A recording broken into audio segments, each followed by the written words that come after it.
आजादी के लिए भारत का संघर्ष आधुनिक विश्व के महानतम संघर्षों में से एक है। दूरदर्शन समाचार इतिहास की धारा बदलने वालों की झलक रोजाना आपके लिए लेकर आता है। आज की इस कड़ी में हम बात कर रहे हैं स्वतंत्रता सेनानी चिरावुरी यजनेश्वर चिंतामणि के बारे में।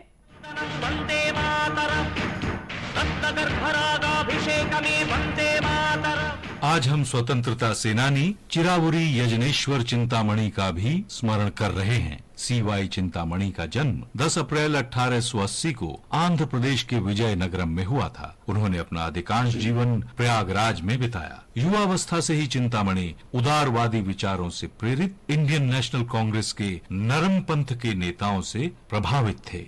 वे 1898 में इंडियन नेशनल कांग्रेस में शामिल हो गए और समाचार पत्र वाइजैक स्पेक्टेटर के संपादक बन गए। उनके संपादक बनने के बाद वाइजैक स्पेक्टेटर का नाम बदलकर इंडियन हेरल्ड कर दिया गया। हालांकि चिंतामणि के पत्रकारिता करियर का चरमोत्कर्ष समाचार पत्र द लीडर से उनके जुड़ाव के बाद आया। इलाहाबाद से प्रकाशित द लीडर यूनाइटेड प्रोविंस में अग्रणी अंग्रेजी राष्ट्रवादी समाचार पत्र था।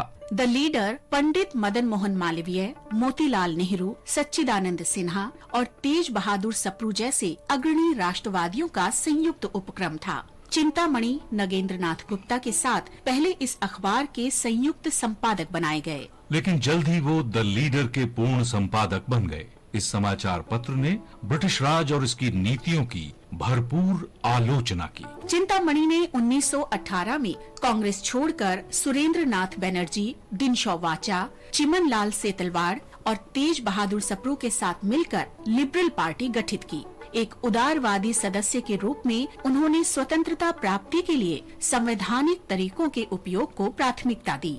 भारत सरकार अधिनियम 1919 के अंतर्गत चिंतामणि यूनाइटेड प्रोविंस के शिक्षा मंत्री बनाए गए। 1927 से 1936 के बीच वो यूपी विधान परिषद में विपक्ष के नेता रहे। 1930 में लंदन में पहले गोलमेज सम्मेलन में उन्हें एक प्रतिनिधि के तौर पर आमंत्रित किया गया। चिंतामणि का निर्भीक स्वतंत्र व्यक्तित्व सिद्धांतों के प्रति उनकी अडिग प्रतिबद्धता में प्रतिबिंबित होता था। 1939 में नाइट की उपाधि दिए जाने के बावजूद ब्रिटिश राज के विरोध में उनकी आलोचना कभी बंद नहीं हुई। सीवाई चिंतामणि 1 जुलाई 1941 को अपनी मृत्यु तक द लीडर के संपादक रहे। इस महान राष्ट्रवादी नेता को शत शत नमन।